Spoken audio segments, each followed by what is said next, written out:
Hello, Medlam people! Mabuhay! Hey guys! Ngayon 1 year na tayo sa Saudi kaya tayo maghahanda ng aking pansit at sutamhon with Chinese noodles. Tara, samahan niyo akong gawa.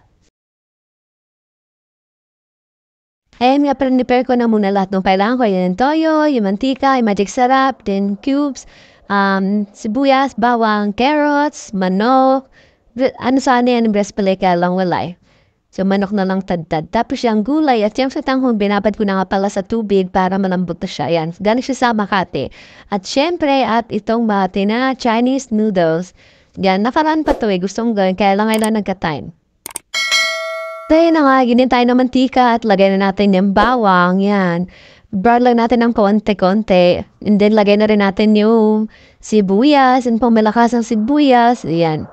Bali, ano lang natin ng mga brown, medyo brown. Hindi naman sunog kasi medyo mapait na yan. Medyo brown lang, lagay lang natin yan ng ganyan.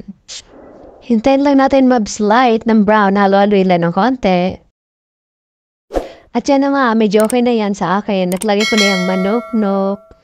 Yan. Ano lang natin yan, medyo luto-lutuin lang natin yung manok din bago natin lagyan ng iba pa. At syempre, lagay ko na nga mga kasa. Sinama ko na yung dyan lahat para habang kumulo, kumpleto na siya. Ganyan lang magluto, guys. Pakanya-kanya yan. So, lagay ko na siya dyan lahat. At yan, okay na nga. Tapos may tubig na yan. Lagyan ko na siya ng tubig. Para pakalihin ko na siya. Lumambot na yung manok. Mawala na yung mga tugo-tugo. Tapos yan, hintayin na lang. And then yan na nga, okay na yan. Lagyan na natin yung ating carrots. Ayan, para lumpot na siya kasi medyo matigas-tigas siya. Nunahin natin yan. So, lagyan natin yan habang kumukulo. Medyo okay na yung manok at lagyan na natin yan. So, halo-halo lang tayo ng konti. And then, ayan na nga. Lagyan na natin yung Chinese noodles kasi okay na yung carrots. Malambot na rin. So, inuna ko na yan kasi para matagal siya matakor. Bukod sa matakor siya sa tubig talaga namang matagal. And then yan, okay na ngayon sa akin. Tagay ko na rin itong repolyo para magsama-sama na sila dyan, mag-swim sila dyan habang pinapalambot ko. Yan, lagay natin, medyo marami yan guys na repolyo kasi gusto ko talaga maraming gulay. Bukang wala rin nga yung yung lalagyan ko.